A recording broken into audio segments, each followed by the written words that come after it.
ఇప్పుడు మీరు చూస్తున్నది మాంటా డ్రాయిడ్ డ్రోన్. దీన్ని సింగపూర్ శాస్త్రవేత్తలు కనిపెట్టారు.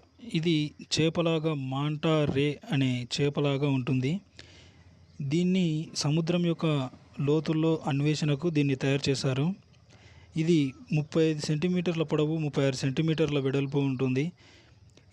దీని యొక్క స్పీడ్ 0.7 మీటర్ పర్ సెకండ్ ఉంటుంది. దీన్ని ఒక్కసారి ఛార్జ్ చేస్తే 10 గంటల వరకు పనిచేస్తుంది.